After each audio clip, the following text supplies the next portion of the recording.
Oke, cek 1, 2, 3, and here we go again. Kode serabutan, dan saat ini kita akan bahas tentang TextMesh Pro dengan multiple language dan berbagai macam karakter. Karena saya sempat ngadepin project yang dimana kita harus change bahasanya dari bahasa Inggris ke Chinese gitu ya, atau ke berbagai bahasa yang lain, dan itu sangat ngeselin ya. Karena kan eh, kita Eh, karena kan bahasa itu punya karakter sendiri gitu ya. Apalagi China itu punya simplified sendiri, punya tradisional sendiri gitu. Nah, sekarang kita bahas tentang TM Pro ya.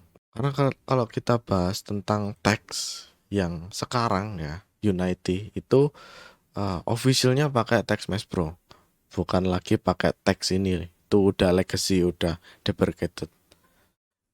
Bedanya juga signifikan ya.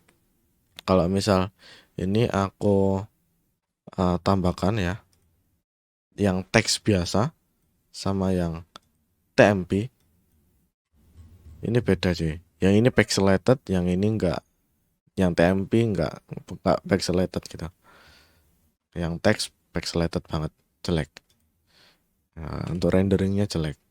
Nah, jadi kita gunakan TMP ya. Kalau misal ini ya, saya itu punya contoh bahasa ini. Ini berbagai macam bahasa. Saya translate di Google Translate gitu ya. Kalau kita paste untuk yang atas-atasnya bakalan kosong, bakalan nggak ada. Nah, emang bagusnya di yang legacy itu, kalau kita pakai legacy ya, ini kalau kita paste, ini bahasanya bakalan nampil sih, bakalan nampil. Oh, kegedean ya, 500. Nah, bahasanya bakalan nampil, tapi yaitu pixelated itu tadi. Kenapa kok dia nampil? Kenapa TextMesh Pro nggak nampil? Karena sistemnya itu berbeda. TextMesh Pro itu mengacu pada fontnya doang gitu. Kalau fontnya nggak ada, ya nggak bisa ditampilkan gitu.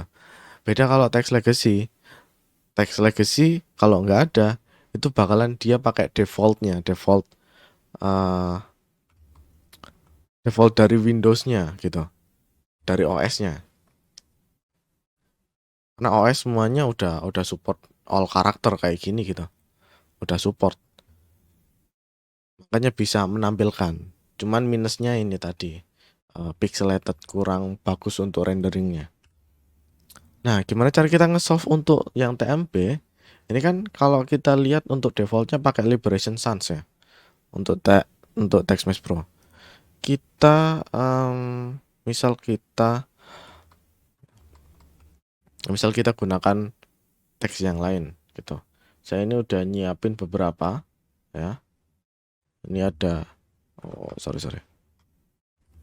Nggak bisa ini enggak. Oh ya, nih aku nyiapin Roboto gitu, biar lebih bagus saja.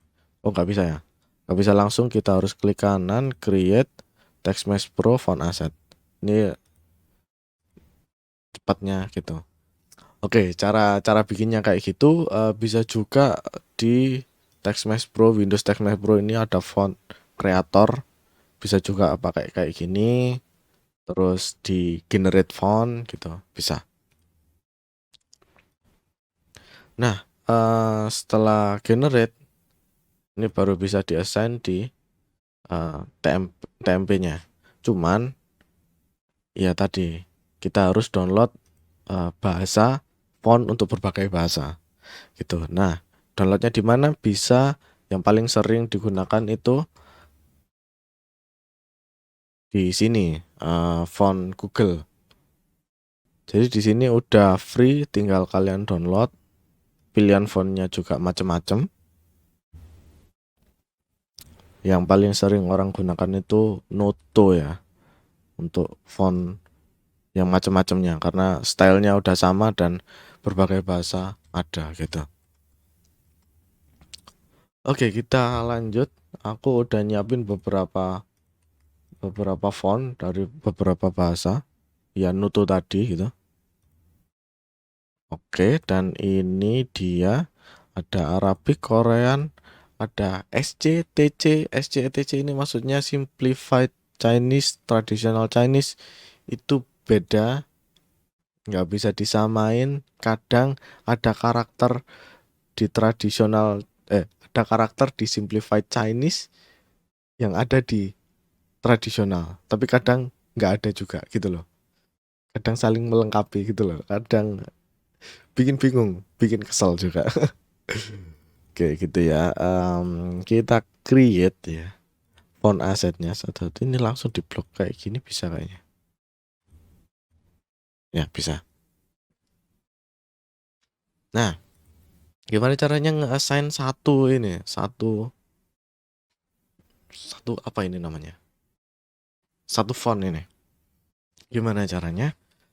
Kita bisa nge ngedefine satu font yang secara default apa gitu. Misalkan ini saya mau pilih Roboto aja. Gitu. Roboto, kemudian ada ini di inspektornya ada fallback font asset.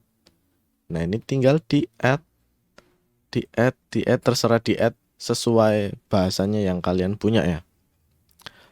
Misalnya ini untuk teks yang saya gunakan ada Korea, ada Arab, ada yang ini kalau nggak salah simplified, yang ini tradisional. Oke, kita butuh 4 tambahan bahasa. Ya, pakai fallback tadi. Ada Korea. Oke, langsung keluar ya. Nah, terkadang kayak gini ya. Korea itu kadang konten beberapa karakter yang ada di China gitu. Kadang juga beberapa ada yang di Japan juga kadang ke konten gitu di dalam satu file. Karena sistemnya juga aku kurang tahu ya, orang orang bikin fontnya itu kayak gimana. Mungkin ya karakter-karakter Asia itu ada pengelompokannya sendiri dan kadang ada kadang enggak itu kayak gitu. Ini Korea, kemudian kita kasih yang simplified China, langsung keisi yang bawahnya gitu. Meskipun yang China ini udah soft semuanya, ya untuk jaga-jaga kita kasih yang tradisional. Ya semuanya harus dijaga-jaga sih, karena barangkali kadang setiap teks itu beda-beda. Ini kan cuma terbatas simulation testing for text or language. Itu doang. Kadang ada kata-kata yang lain dan terjemahannya kalau ditranslate itu kayak karakter yang nggak ada di font. Itu bisa terjadi. Oke, terus mungkin ini Arabic. Udah ke solve semuanya. Gitu ya. Caranya simple. Pakai TMP. Pakai satu ini doang. Bisa gitu. Kayak gini. Pakai fallback. Kayak gitu. Jadi kalau misal kalian combine fungsi ini pakai localization gitu, mau change bahasa, ya bermanfaat ini fallback ini. Itu doang sih yang bisa aku share. Overall, that's it. See you in the next video. Bye. Gak usah lama-lama ya. Langsung intinya ini.